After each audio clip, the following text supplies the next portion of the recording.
करहु अनुग्रह सोई, बुद्धिरास सुगुण सदन, जो सुमिरत सिद्धि होई, गणनायक करिबर बदन। करहु अनुग्रह सोई, बुद्धिरास सुगुण सदन, बंदौ गुरुपद पदुम परागा, सुरुचि सुभाष सरस अनुरागा, मंगल भवन अमंगल हारी, उमा सहित जहि जपत पुरारी, सुमिर शिवा शिव पाई पसाऊं, भरनऊ राम चरित चित चाऊं, पानी ग्राम जब कीन महेशा, हिय हर्षे तब सकल सुरेशा, हरे हिय राम चरित सब आए, प्रेम पुलक लोचन जल छाए, कवन सो काज कठिन जग माही, जो नहीं होई तात तुम पाही, राम काज लगी तब अवतारा, सुंदर ही भयउ पर्वतारा। हे महादेव, इस जगत बाबा, इस जीवन बाबा, ना कोई कार्य कठिन है, ना ही कोई कार्य संभव है, या सारे कार्य सरल और संभव हो जाते हैं। बाबा अगर आपकी कृपा हो जाए। पुर रखवारे देखी बहु, कपि मन कीन विचार, अति लघु रूप धरहु निसी, नगर करहु पैसार, मंगल भवन अमंगल हारी, उमा सहित जय जपत पुरारी। हनुमान जी के लिए वैसे तो कोई उपमा नहीं, लेकिन हमारे हृदय में हनुमान जी के लिए शब्द है अनोखे, बड़े अनोखे हैं हनुमान जी। और शायद ही कोई ऐसा होगा जो हनुमान जी को पसंद ना करता। हनुमान जी का रूप, रंग, स्वभाव, राम जी के भक्ति का जागृत स्वरूप श्री हनुमान जी महाराज। बाबा खीरेश्वर महादेव जी के मंदिर का, बाबा खीरेश्वर महादेव जी के इनकी कृपा प्राप्त करने का जो मंत्र है, ओम श्री राम, अगर उसको शरीर बनाया जाए तो वह हनुमान जी महाराज। एक बड़े से टीले पे, बड़े से पहाड़ पे चढ़कर और लंका में प्रवेश करने के पहले अपनी आंखों से यह लंका को देखना चाह रहे हैं। हनुमान जी महाराज देखते हैं, सबकी अपनी अपनी दृष्टि होती है। हनुमान जी की दृष्टि बड़ी अनोखी। अगर आज के समय में कोई सिंगापुर जाए, कोई न्यूयॉर्क जाए, तो कहेगा बड़ा सुंदर है। दूसरे देश को छोड़िए, अपने देश में ही चला जाए, दिल्ली चला जाए, मुंबई चला जाए, किसी गांव से उठ के, तो कहेगा बड़ा सुंदर है। हनुमान जी महाराज को लंका बड़ी सुंदर लगी, और सुंदर ही नहीं, हर तरह की व्यवस्था है, धन से परिपूर्ण, शक्ति से परिपूर्ण। लेकिन उसके बाद भी हनुमान जी महाराज को यह लगा कि ऐसी लंका को जला देना चाहिए। क्यों? जहां पे भगवान की भक्ति का वास न हो, वह हीरे मोती से भी बना हो तो भी भक्तों के लिए वह चीज बेकार होती है। अब हनुमान जी महाराज सोच रहे हैं कि लंका में प्रवेश करें तो कैसे करें। यही तो हनुमान जी महाराज के गुण है, सकल गुण निधान। किसी के अंदर 2 गुण होंगे, किसी के अंदर 10 गुण होंगे, किसी के अंदर 50 गुण होंगे। हनुमान जी महाराज सभी गुणों के निधान, जोश में होश नहीं होते। इतना बल होने के बाद भी हनुमान जी महाराज जोश में होश कभी नहीं होते। उन्होंने देख लिया, निरीक्षण कर लिया कि लंका की रखवाली के लिए बहुत सारे चारों ओर व्यवस्था है। तो ऐसे समय लंका में प्रवेश करेंगे जब लंकावासी सो रहे। उसके लिए कौन सा होगा? अति लघु रूप धरऊं निसी, नगर करऊं पैसा। 2 बजे के बाद का जो समय है, निश्चित काल, 2 बजे के बाद के समय में प्रवेश करें तो उस समय लंका के लोग सो भी रहे होंगे, और हम अति लघु रूप, बहुत छोटा सा रूप बना करके लंका में प्रवेश कर सकते हैं। हनुमान जी महाराज की प्लानिंग बड़ी अद्भुत है। अब हनुमान जी महाराज क्या कर रहे हैं? मसक समान रूप कपिधारी, लंका ही चले सुमेरी दर। जो हनुमान जी महाराज सुरसा के सामने इतने बड़े हो गए कि सुरसा को अपना मुंह 100 योजन का करना पड़ा। ऐसे हनुमान जी महाराज को जब राम जी का काम पड़ा तो किस रूप में हो गए? मशक समान, मच्छर के समान छोटे से स्वरूप में हो गए। मशक समान रूप कपिधरी, लंक कही चले सुमिर नर हरि। भगवान श्री रामचंद्र जी का सुमिरण करके वो लंका में प्रवेश करते। अब जब लंका में प्रवेश करते हैं तो क्या व्यवस्था है? नाम लंकनी एक निसीचरी, सो कह चले सी मोहि निंदरी। एकदम से छोटे से मच्छर के समान बन करके हनुमान जी महाराज लंका में जब प्रवेश करना चाहते हैं, उसी समय लंका की जो द्वारपाल है, एक राक्षसी है जिसका नाम है लंकनी। वह लंकनी बहुत तेज आवाज में गर्जना करती है कि रे मूर्ख बंदर, मेरा अपमान करके कहां जा रहे हो? मेरा अपमान का मतलब मैं यहीं पर बैठी हूं और तुम सोच रहे हो कि हम छोटा सा रूप बना करके चले जाएंगे। लंकनी के रहते एक मच्छर का भी प्रवेश लंका में वर्जित। शायद तुमको पता नहीं कि मैं जो इतनी मोटी तगड़ी हूं। कैसे मोटी तगड़ी हूं? तुम्हारे जैसे जो चोर चोरी से लंका में प्रवेश करते हैं, उन्हीं को खा पी करके मैं इतनी मोटी तगड़ी हूं और हमसे बच के कोई जा नहीं सकता। हनुमान जी को पता है कब बात करना है, कब डांटना है, कब मुक्का मारना है, किसको कितना मारना है, जीवित रखना है या एकदम मृत्यु दे देना है या अधमरा कर देना है। निर्णय लेने में हनुमान जी महाराज की गति बहुत तीव्र होती है। हनुमान जी महाराज समझ गए कि इनके साथ क्या करना। जाने ही नहीं मरम सठ मोरा, मोर आहार जहां लगी चोरा, मुठी का एक महाकपिहनी। उसी मशक समान रूप में, मच्छर के समान रूप में ही हनुमान जी महाराज एक मुक्का लंकनी को मारते हैं और लंकनी क्या करती है? रुधिर वमत धरनी धनमानी, मुख के बल गिर पड़ती है और उसके मुख से खून निकल जाता है। अगर हनुमान जी अपने बजरंग बली वाले स्वरूप में मार दें तो जीवित तो किसी को रहना नहीं है। मच्छर वाले स्वरूप में जब एक मुक्का मारे तो लंकनी का यह हाल हो गया और जब लंकनी के मुंह से खून निकल गया, वह नीचे गिर पड़ी। अचानक वह उठी, पुण्य संभारी उठी सोलंका, जोरी पानी कर विनय से शंका। भगवान की कृपा, कभी कभी भगवान किसी को कष्ट देते भी हैं, इसलिए देते हैं ताकि उसके पाप कट जाए। लंकनी के मुख से जब खून निकला तो लंकनी इस बार जब उठी तो हाथ जोड़ करके उठ रही है, जोरी पानी कर विनय से शंका। हाथ जोड़ करके विनय कर रही है और सशंकित, सशंका, मन में शंका है। जैसे किसी चीज को हम पहचाने और पूरा ना पहचान पाए तो हम थोड़ा शंका की दृष्टि से देखेंगे कि जिसको हम सोच रहे हैं यह वही है कि वह नहीं।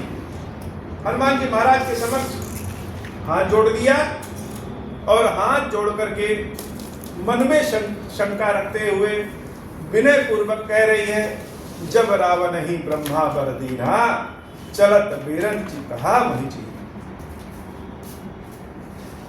जब रावण ने ब्रह्मा जी को वरदान दिया था, जब ब्रह्मा जी ने रावण को वरदान दिया था और उसके बाद हमारी ड्यूटी इस लंका में लगाई थी, हमको कहा था कि जाओ लंका में तुम लंका की देखभाल करो, तो हमने ब्रह्मा जी से पूछा था कि हे नाथ, यह राक्षसों के नगर में हमको कब तक वहां सेवा करना पड़ेगा और मेरा उद्धार कैसे होगा?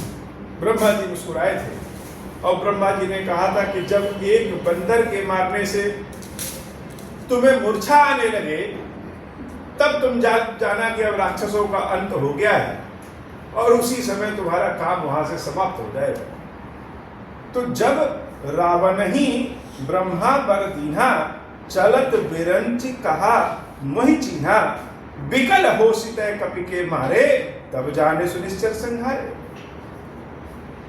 बंदर के मार खाने से, बंदर के मारने से जब तुमको मूर्छा आने लगे तब जान जाना कि अब राक्षसों का अंत आ गया है। यह बात जब कह रही है, जैसे किसी को बड़े ध्यान से देखें और देखते देखते 10 सेकंड में पहचान जाए, कह रही यह तो वही है जिसको हम खोज रहे हैं, जिसकी हम प्रतीक्षा कर रहे हैं, यह तो वही है। हनुमान जी महाराज को जब लंकिनी धीरे धीरे देखती है तो अपने इस पूरे वाक्य को पूरा करने में ही उसके मन में जो शंका है वो शंका निकल गई और वह हाथ जोड़ करके फिर से हनुमान जी महाराज को प्रणाम करते हुए कह रही है, तात मोर अति पुण्य बहुता, देखऊं नयन राम के दूता। जैसे पहचान लिया। आज तक तो हम सोच रहे हैं कि हमारा यह जहां पे हमारी ड्यूटी लगी है, ये राक्षसों की नगरी में दिन रात पाप होते हुए हम देखेंगे तो इस लंकनी का उद्धार कैसे होगा। लेकिन इस लंकनी के पास तो पुण्य बहुत है। तात मोर पुण्य बहुता, यह पुण्य आया कहां से? पुण्य तो वहीं से आता है। जब भी राघव हमको कोई काम दिए हैं, महादेव हमको कोई काम दिए हैं, चाहे कसाई ही क्यों ना बना दे, जो काम भगवान ने दिया है उस काम को अगर हम पूरे तन्मयता से अपना काम मान करके कर रहे हैं तो पुण्य तो वहीं से मिल जाता है। और पुण्य का क्या फल है? पुण्य का फल है कि भगवान के भक्तों का दर्शन हो जाता है, भगवान के संतों का दर्शन हो जाता है। तो तात मोर अति पुण्य बहुता। मैं तो सोचती थी मैं बड़ी पापनी हूं, आज तक पुण्य का काम कभी किया नहीं और करने का समय नहीं मिलता है, लेकिन आज जान गई कि इस लंकनी के पास तो बहुत पुण्य है। क्यों पुण्य है? देखऊं नयन राम के दूता, अपनी आंखों से राम के दूत का दर्शन कर ले, इससे ज्यादा और क्या पुण्य हो सकता है। हृदय की भावनाओं का जो प्रेम होता है, आध्यात्मिक प्रेम जो होता है, उसको जब भौतिक रूप में ले आते तो बड़ा नमकीन, बड़ा चटकारे वाला, बड़ा मिठास लिए होता है। सत्य बात है। क्या हृदय में कहें कि भगवान का दर्शन किए हैं, भगवान को प्रेम करते हैं, लेकिन वह प्रेम सत्य में ईश्वर सामने आ जाए, जिस रूप में, जिस मूर्त में आ जाए, जैसे यहाँ पे ईश्वर महादेव स्वयं लिंग स्वरूप में सामने आए, तो इनको स्पर्श करने का जो सुख है, इनको भोग लगाने का जो सुख है, इनको कथा सुनाने का जो सुख है, इनका श्रृंगार करने का जो सुख है, इनके यहाँ झाड़ू पोछा करने का जो सुख है, वह सुख बड़ा अद्भुत है। अपनी आंखों से भगवान के दूत का दर्शन, अपनी आंखों से भगवान का दर्शन, यह बड़ा आनंदमय है। कोई कहे कि ये रसगुल्ला खा लो और स्वाद है कि नहीं, तो जिसको पसंद है उसको स्वाद लगेगा ही। अब जिसको रसगुल्ला ना मिले वह तमाम तरह की ज्ञान की बातें कर सकता है कि रसगुल्ला खाना स्वास्थ्य के लिए ठीक नहीं है, रसगुल्ला खाने से ये बीमारी हो जाती है, मन पे कंट्रोल करना चाहिए। लेकिन सच्चाई तो यही है कि जो भौतिक सुख होता है वो भौतिक सुख बड़ा आनंदमय होता है। भगवान ने अपने प्रेम का सुख माँ के हाथों में दे दिया है, पिता की छाया में, पिता के प्रेम में दे दिया है कि माँ बाप अपने बच्चों का जो प्रेम भाव से पालन करते हैं वही तो आध्यात्मिक सुख, भौतिक सुख। ऐसे ही भगवान के भक्तों का जब कभी दर्शन हो जाए, भगवान की सेवा करने का अवसर मिल जाए, भगवान की कथा सुनने का अवसर मिल जाए, भगवान का दर्शन करते हुए उनको प्यार से देखने का अवसर मिल जाए, वह तो बड़ा भारी पुण्य हो। इतनी बड़ी शहर में, इतने ज्यादा जनसंख्या वाले में, इतनी भाग दौड़ के जीवन में अगर महादेव ने ऐसी कृपा किया है कि उनके बगल में बैठ करके, उनके पास बैठ करके उनका दर्शन कर सकते हैं, उनको कथा सुना सकते हैं, यह कोई कम पुण्य वाली बात तो नहीं है। ये छोटे मोटे पुण्य में तो होगा नहीं। वैसे ही लंकनी देवी कह रही है कि हे नाथ, तात मोर अति पुण्य बहुता। आज तो मैं धन्य हो गई कि मेरे पास इतना पुण्य है कि आज राम के दूत का दर्शन कर लिया, इसलिए पुण्य। और भगवान के दूत का दर्शन जिसके जीवन में श्री बजरंगबली का स्थान हो जाए, जिसके जीवन में हनुमान जी महाराज की कृपा आ जाए, जिसके जीवन में हनुमान जी महाराज कृपा कर दें, जिसके ऊपर हनुमान जी महाराज की दृष्टि पड़ जाए, जिसके जीवन में हनुमान जी महाराज स्वयं चल करके आ जाए, उसका जीवन तो धन्य हो जाए। जिसके कानों में हनुमान जी महाराज मंत्र फूंक दें, उसका जीवन तो धन्य हो गया। तो राम के दूत का दर्शन करने से मेरा धन्य हो गया। वह राक्षसी कोई बड़े बड़े साधु संत कोई बात कहे, ज्ञान की बात कहे, तो समझ में आता है कि इनके पास ज्ञान है और कह रहे हैं। लेकिन एक राक्षसी ऐसी बात कहे, यही भगवान की लीला है, यही भगवान की माया है। वो राक्षसी लंकनी कह रही है, तात स्वर्ग अपवर्ग सुख। बहुत बड़ी बात, वेद पुराणों का निचोड़ है, शास्त्रों का निचोड़ है, लाभ हानि जो व्यापार है उसका निचोड़ है। जिस दृष्टि से देखे उस दृष्टि से उस सबका निचोड़ है। क्या? तात स्वर्ग अपवर्ग सुख धैर्य तुलापित अंग। राम कथा तो हम लोग अनेकों बार सुने होंगे, अनेकों बार सुनेंगे, लेकिन जितनी बार सुनिए उतना ही नया लगता है। और राम कथा सुनने का असली आनंद तब है जब हम स्वयं को राम कथा से जोड़ते। हमारे इतने जन्म हुए होंगे, हो सकता है हमारे अच्छे कर्म ना हो, लेकिन बुरे कर्मों के नाते हो सकता है किसी जीवन में हम राक्षस रहे हो सकता है हम किसी जीवन में लंकनी ही रहे हो, कि हनुमान जी महाराज के दर्शन अपनी आंखों से कर रहे हैं। तो राम कथा का असली आनंद तो तब है जब हम स्वयं को राम कथा से जोड़ सकें। तो ता स्वर्ग अपवर्ग सुख धैर्य तुला। लंकनी कह रही है कि हे नाथ, तराजू के एक पलड़े पे स्वर्ग और जीवन में जितने भी सुख होते हैं, हर तरह के सुख को रख दे और दूसरे पलड़े पर तूल न ताहि सकल मिले जो सुख लव सतसंग। सतसंग के एक क्षण के सुख को रखें तो सतसंग का एक क्षण का सुख स्वर्ग के सुखों से भारी होता है। जैसे किसी तराजू पे अगर हम एक मुट्ठा रुई रख दें और दूसरे तराजू पे हम केवल छोटा सा लोहा रख दें, तो लोहा तो ज्यादा भारी है। उसी तरीके से जो सत्संग है, सत्संग अर्थात सत्य का संग, भगवान की कथा का संग, भगवान के दूतों का संग, भगवान के भक्तों का संग, भगवान का संग, भगवान की चर्चा का संग। ऐसा पल जिस पल में भगवान के बारे में सुने और भगवान के बारे में कहें, भगवान को ही देखें, भगवान को ही समझे, ईश्वर की ही बात करें, उनके प्रेम दुलार की बात करें, तो है ना सत्संग का एक पल का सुख जीवन के सभी सुखों से भारी है। क्यों? जैसे हम धरती में एक बीज बो देते हैं, तो वह एक बीज जब बहुत बड़ा वृक्ष बनता है तो न जाने कितने लाखों करोड़ों बीजों को अपने भीतर से निकाल सकता है। और जिसने धरती में बीज बोया है, सुख केवल उसी को नहीं मिलता है। आने जाने वाले राहगीर, चींटी से लेके पक्षी तक, कौवे तक, सब उस वृक्ष की छांव में रहते हैं। तो सत्संग का जो सुख है, वह सुख सारे सुखों से भारी है। यह बात जब देवी लंकनी कहती है तो हनुमान जी महाराज की आंखें और चौड़ी हो जाती है। हनुमान जी महाराज लंकनी के भीतर जैसे ऐसा लग रहा है कि राम की कृपा बोल रही है। हनुमान जी महाराज अनोखे इसलिए हैं कि उनके अंदर भीतर अहंकार है। वो ये नहीं सोच रहे हैं कि एक मुक्का मार दिया लंकनी को, अकल ठिकाने आ गई, ये नहीं। वह तो यह सोच रहे हैं कि इस लंकनी के भीतर से राम ही कुछ आदेश दे रहे हैं, राम ही कुछ कह रहे हैं। और इतनी बढ़िया बात यह देवी लंकनी कह रही है। वह लंकनी यही नहीं चुप, राम जी की यही तो कृपा है, भगवान की यही कृपा है। वो एक काम बनाने जाएंगे और कई काम बन जाएंगे, यह प्रभु की कृपा है।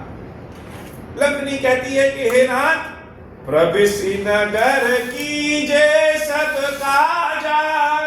हे नाथ, नगर में प्रवेश करिए और क्या, केवल एक काम नहीं, कीजे सब काजा, जितने काम दाम हो सब कर लीजिए, लेकिन एक ही शर्त है। जैसे बाहर से कोई भीतर आए देश में अपने, तो उसके पास पासपोर्ट होना चाहिए।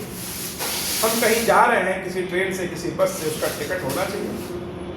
तो नगर में प्रवेश करिए, सारे काम करिए, लेकिन शर्त एक है, क्या है? बड़ी अनोखी शर्त है। हृदय राखी कौशलपुर राजा, अपने हृदय में प्रभु श्री राम को धारण किए रहिए, अपने हृदय में राम को धारण करिए और नगर में प्रवेश करके जितने सारे काम हो सबको कर लीजिए। क्यों? भगवान की कृपा जब शुरू होती है तो रुकती नहीं हो। लंकनी के मुख से जो बात निकल रही है वो बात रुक नहीं रही, यह भी बता रही है कि कैसे प्रवेश करिए और उसका कारण भी बता रही है। और जो कारण लंकनी ने बताया, वेद पुराण को पढ़ लीजिए, शास्त्रों को पढ़ लीजिए, ज्ञानियों को सुन लीजिए, भक्तों को सुन लीजिए, सबके मुख से जो प्रभु की कृपा निकलेगी वो यही निकलेगी घूम फिर के। क्या? गरल सुधार पुकारहि मिताई।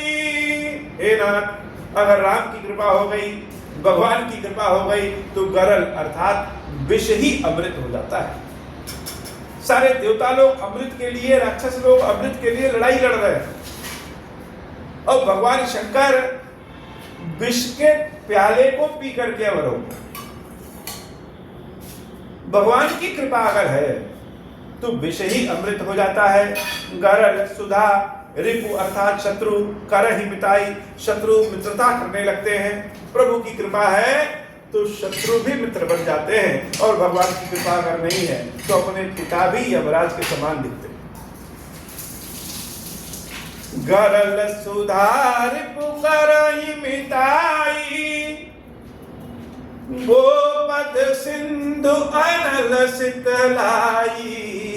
जैसे मार्ग में अगर कोई गड्ढा है, पानी भरा है या जैसा भी, तो हम क्या करते हैं? गड्ढे को लांघ जाते हैं।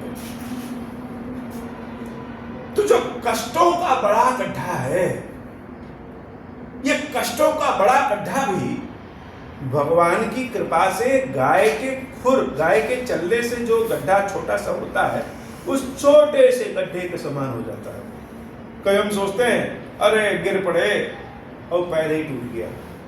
सत्य बात है, पैर टूट गया, लेकिन हो सकता है कि पैर कटने का संकट हो और भगवान की कृपा से टूट के ही सही हो।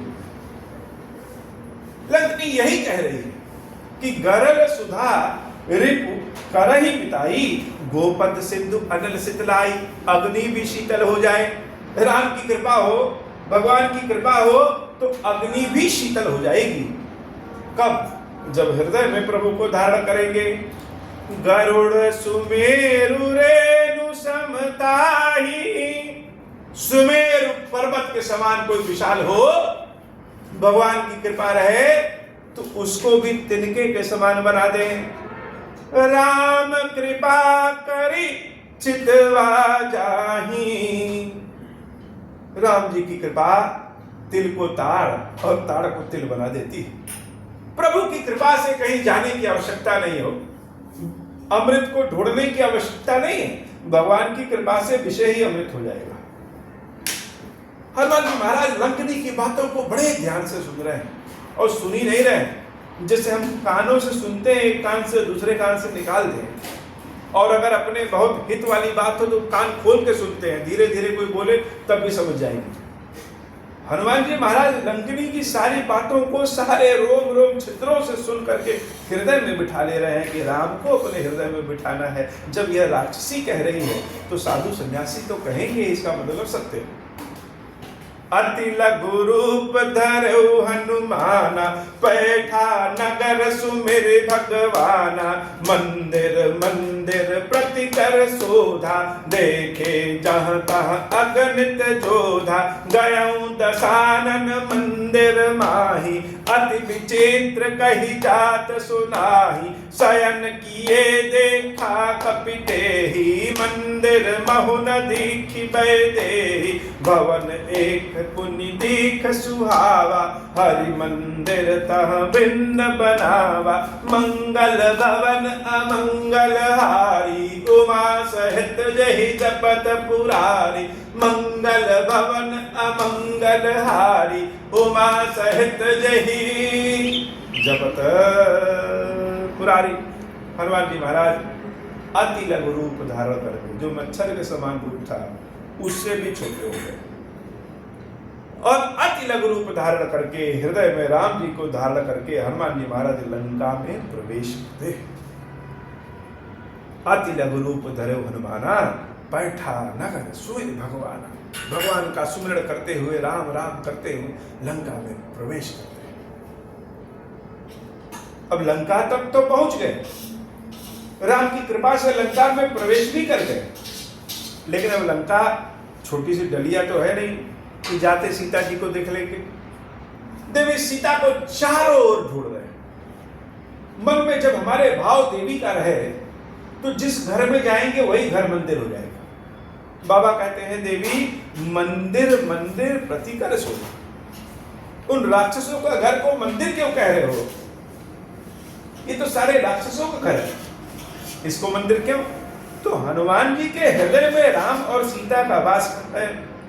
हनुमान जी की बुद्धि में देवी सीता है कि सीता मैया कहाँ है, सीता की खोज कर रहे हैं, इसलिए हर घर उनको मंदिर के समान लग रहा है। बड़े ध्यान से देख रहे हैं कि सीता कहीं यहाँ तो नहीं छुपी, सीता को कहीं यहाँ तो बंद करके नहीं रखा गया।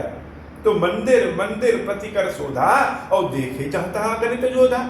गए थे देवी सीता को ढूंढने, पूरी के पूरी लंका की जासूसी कर लिए कि लंका में कितने हथियार हैं, कितने तोप हैं, कितने घुड़सवार हैं, कितने हाथी हैं, कितना सोना है, कितना चांदी है, पूरे पूरे लंका का ही सब कुछ जाना। लेकिन जो जानना है वह तो नहीं मिला। अब हनुमान जी महाराज परेशान हो गए।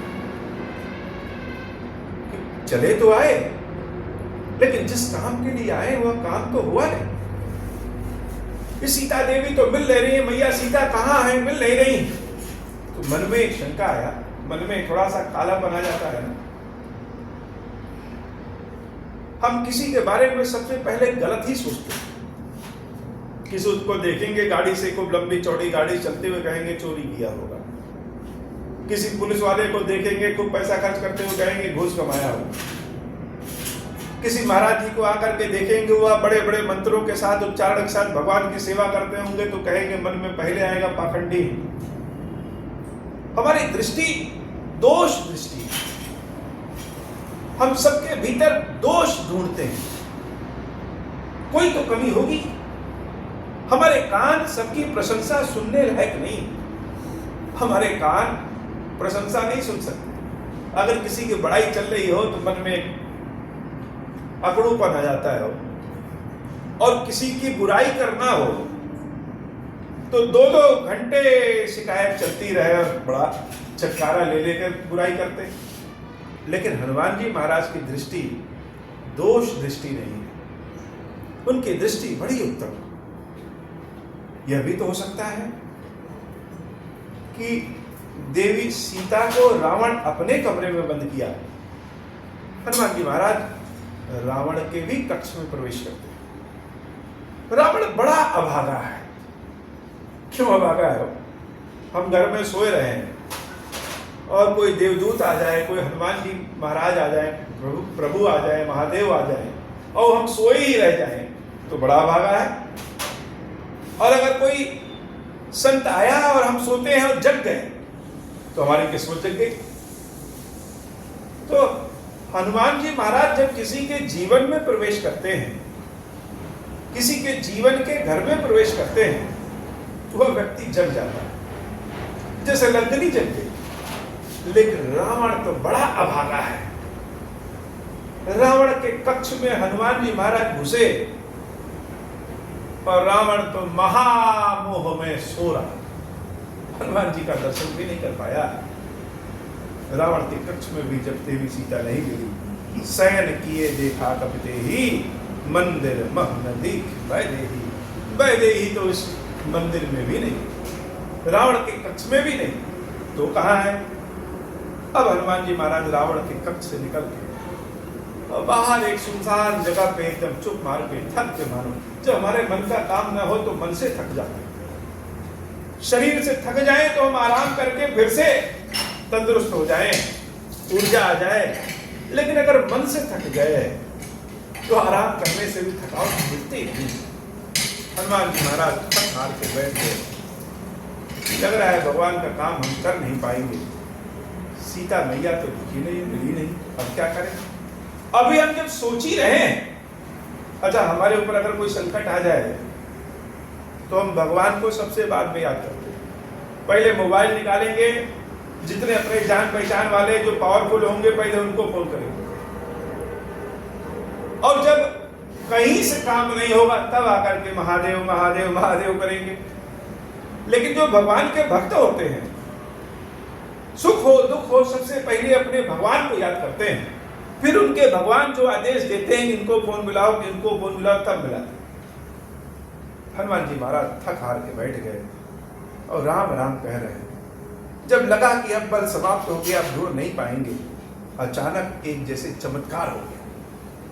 जीव में थक हार गई है और प्रभु की कृपा अचानक मिल जाती है, तो जैसे लगता है कि चमत्कार हो गया। हनुमान जी महाराज ने जब उस चमत्कार को देखा तो उनकी आंखें और फैल गई, चौड़ी हो गई। क्या चमत्कार था? भवन एक पुनि दीख सुहावा। अभी तक तो सारे भवनों को हनुमान जी महाराज मंदिर मान करके देखते थे कि शायद उसमें सीता जी मिल जाए, इसलिए मंदिर। अब जब उनकी आशा टूट गई कि सीता जी नहीं मिलेंगी, तो पहली बार उन्होंने एक घर देखा। बाबा कह रहे हैं भवन एक पुनि दीख सुहावा। ये मानस में एक एक शब्द जो लिखा है बड़ा अद्भुत है। इस शब्द को हटा करके हम कहीं और भी दूसरी जगह रख दें, ऐसा नहीं हो सकता। जैसे शयन किए देखा कपिते ही, मंदिर महु न दीख वैदेही। सीता जी का एक नाम वैदेही है। यहां तो ये भी लिख सकते थे मंदिर महु न दीख सीता, लेकिन वैदेही क्यों? वैदेही इसलिए कि वैदेही अर्थात जिसको राम के अलावा, ईश्वर के अलावा अपने शरीर का भी ज्ञान न रहे।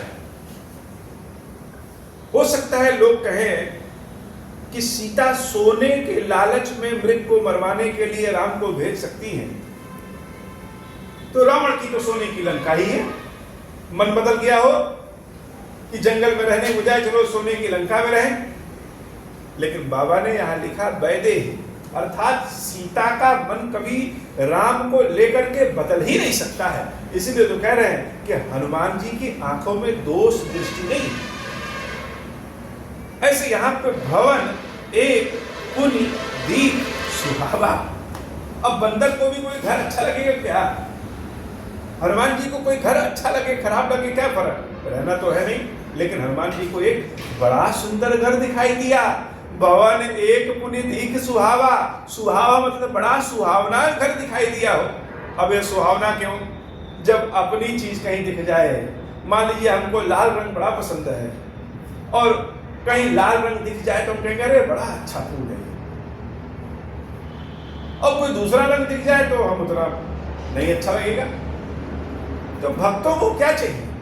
भक्तों के तो अपने भगवान के चिन्ह कहीं दर्शन हो जाए, भगवान की कृपा का दर्शन हो जाए, भगवान के दर्शन हो जाए, वही संसार में अच्छा है। तो हनुमान जी महाराज को जो एक घर दिखाई दिया वो बड़ा सुहावना लगा। क्यों लगा? हरि मंदिर तहाँ भिन्न बनावा। ये जो हरि का मंदिर है, यह जो भगवान का मंदिर है, यह तो दूसरे तरीके से बना है। किस तरीके से? क्या अच्छाई है?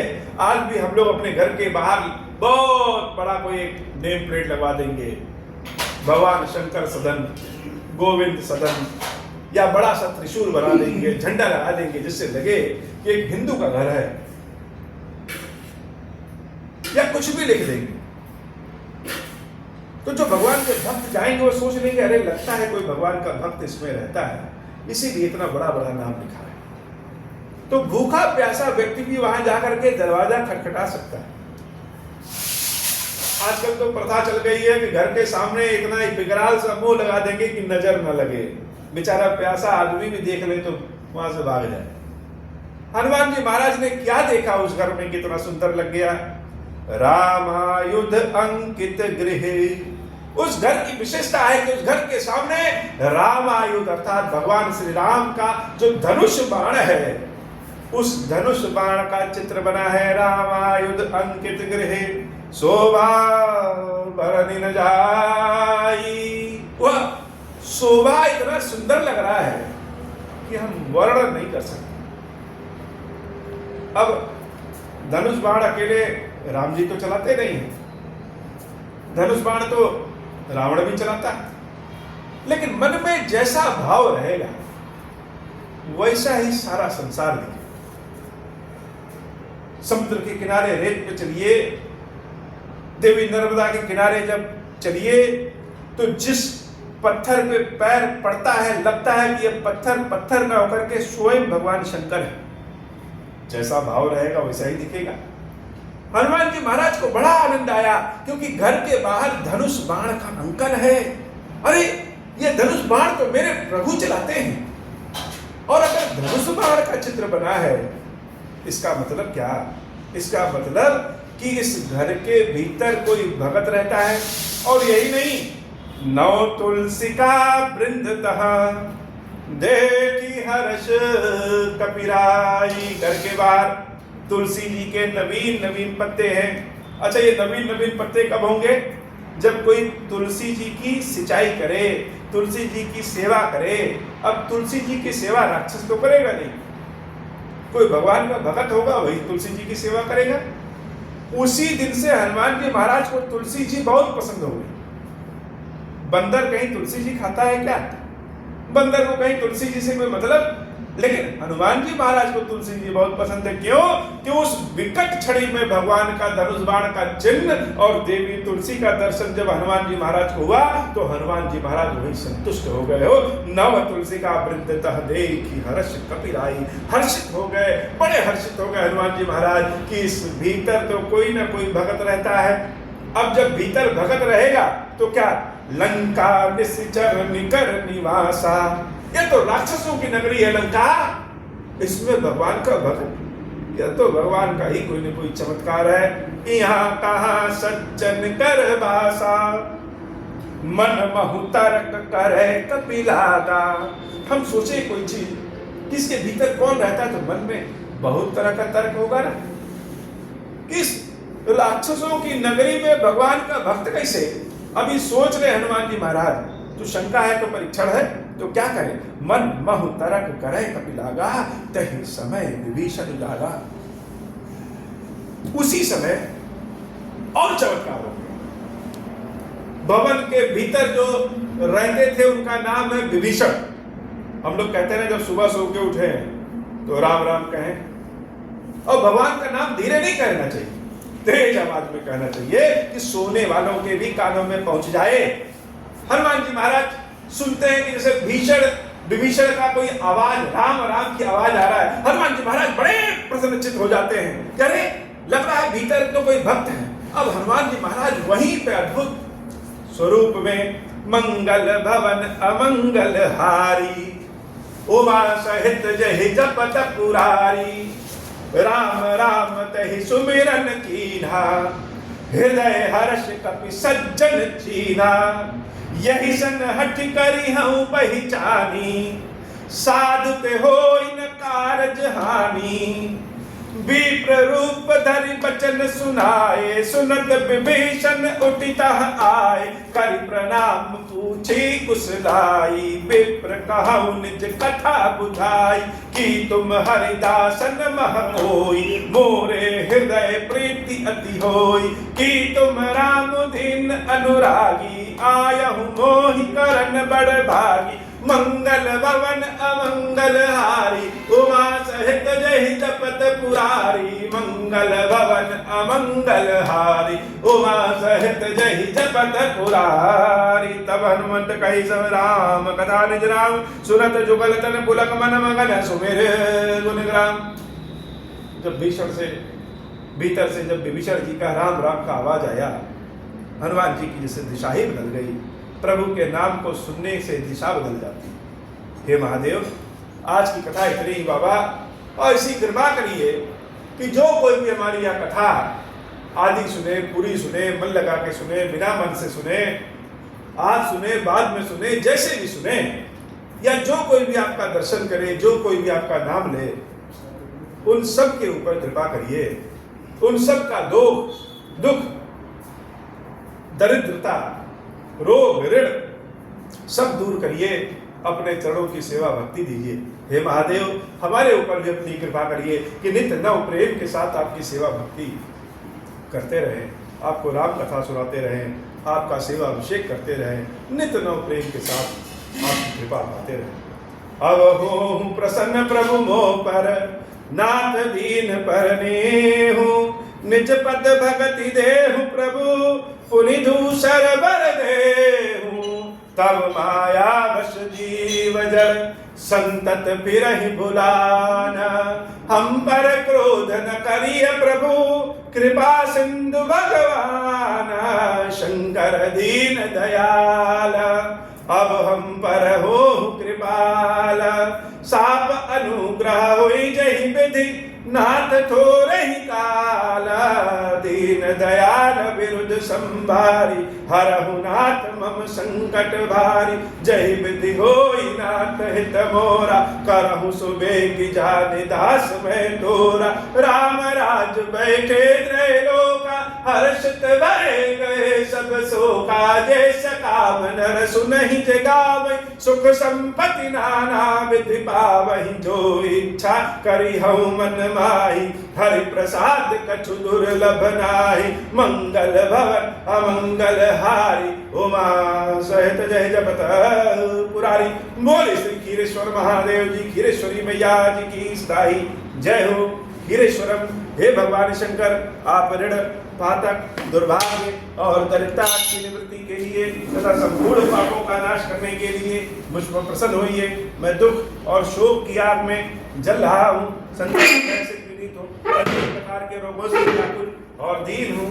खीरेश्वर, मेरी रक्षा कीजिए। देव देवेश्वर, सबको निर्भय कर देने वाले महादेव जी, मेरी इसकी हुई पूजा को पार्वती जी के साथ ग्रहण कीजिए, मेरा मंगल करिए। महादेव शिव शंभु, महादेव शिव शंभु, महादेव शिव शंभु। ओम श्री राम।